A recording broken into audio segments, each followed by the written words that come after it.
mentally draining things فاهم قصدي؟ بس I feel like in خلاص احنا قلنا 12 as a 12-year-old انتي روحتي therapist, she started to give you more information about anxiety, you guys connected خلصنا in high school you wanted to be a forensic psychologist. طبعا اهلك كانوا خايفين قوي. no way اتفرجي على how to get away with murder, اتفرج على كل حاجه كل الحاجات دي. And obviously they completely like shot down the idea like هتعملي ايه, but then I did it in في الجامعة يعني. Okay, بس في الجامعة you majored in psychology. Yeah. Psychology, not forensic psychology. No, ما كانش فيه.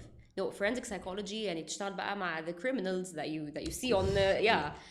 That's what I wanted to do because I think I was very interested in that aspect of يعني كنت بحب أقرأ كتير قوي عن psychopathy.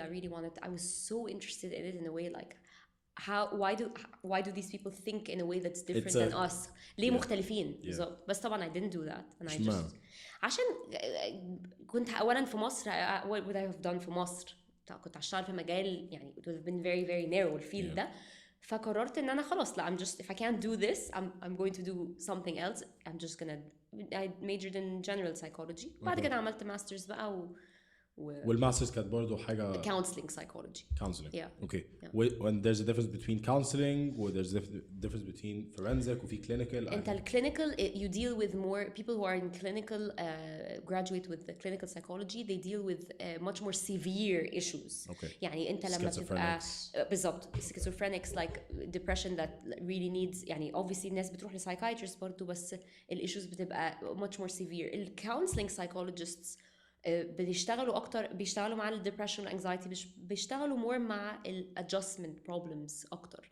So we use the terms interchangeably في مصر قوي بس الكلينيكال سايكولوجيست بيبقى متخصص اكتر في حاجات يعني الشخص ده بيبقى يعني الايشوز اللي عنده deeply rooted أكتر من الشخص اللي هيروح للcounseling psychologist. Okay. طب أنا دلوقتي يعني as a person who goes through a phase of depression, which would you recommend? مبدئيا I think it would be best if you also explain what's the difference between a psychologist and a psychiatrist. Okay. عشان في ناس كتيرة قوي including myself I don't know the actual difference between both. Okay. I feel like that's important. It's very important. And aside from that, لو أنا دلوقتي بمر بمشكلة إن I feel like I'm depressed, I feel like I'm anxious, حاسس أنا بمر بمرحلة صعبة قوي في حياتي. Which would you recommend me to go to if to anyone? Okay. A psychiatrist is a medical doctor. So ده دخل كلية الطب he can prescribe medication. Okay. Psychologist cannot prescribe medication. Okay. فالسايكايترست ممكن يعمل جلسات أو بيعمل جلسات نفسية مش دايما psychiatrist مش دايما. So most of the time when you go to a psychiatrist مش كلهم بس هتقعد معاه and they're gonna diagnose you. You're gonna get a diagnosis. They're gonna give you medication and هتجيلهم مثلا بعد 2 weeks 3 weeks. Some of them بيعملوا sessions. في ما بيعملوش.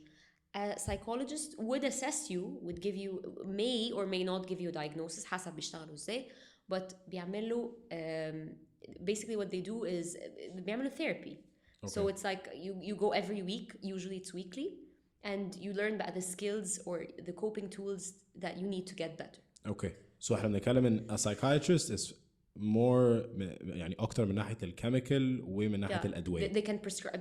The main difference psychiatrists ممكن يدوا أدوية. Okay. Psychologists ما ينفعوش because they're not medical doctors. Okay. بس psychologist بيبقى equipped بالskills اللي بيعلمك الskills يعني بتعمل معاه therapy basically يعني. طب I have a serious question. Yeah.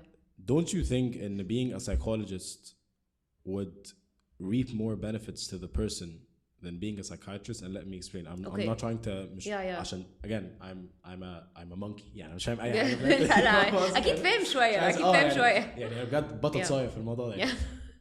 بس لو أنا كشخص بمر again let's say generally أنا شخص بمر دلوقتي مرحلة depression, مش أحسن إن أنا أتعلم يعني إيه depression وأتعلم إيه coping mechanisms, الطرق اللي أنا ممكن أتعامل بيها مع depression ده, وأتعلم السكيلز والهابتس وأبدأ أبني الحاجات اللي هتقدر تخليني مش بس أتعامل مع depression ده النهاردة بس أتعامل مع depression ده قدام عشان تعمل long term change قصدك. Yes. Okay. Rather than إني yes I got prescribed a pill فهاخد البيل دي and for a sustained amount of time I feel great بس I need يعني إن بدل لما الchange يجي من برا الchange بيجي من جوا and therefore it's more lasting.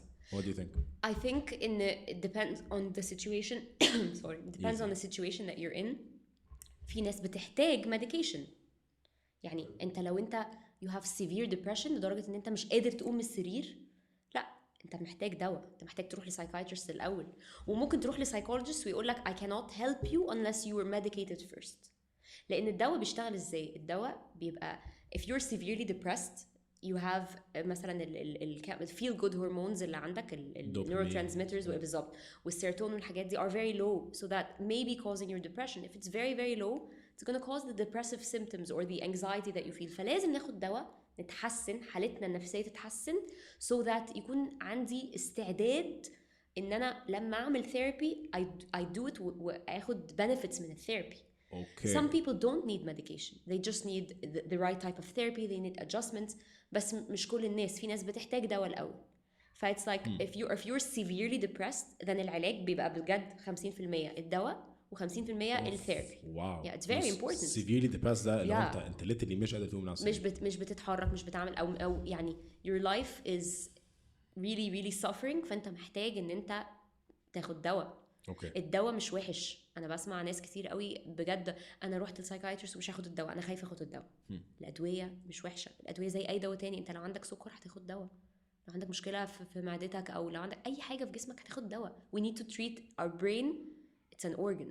I feel like because people don't understand the brain, like people understand their stomach اللي هو انا عارف ان فاهم هاخد حاجه عشان بطني وجعاني مثلا. بالظبط. بس I feel like people don't understand their brain and that's huge. يعني فكرة ان انت مش فاهم ايه اللي بيحصل جوه دماغك، فكرة ان انت مش فاهم your thought pattern.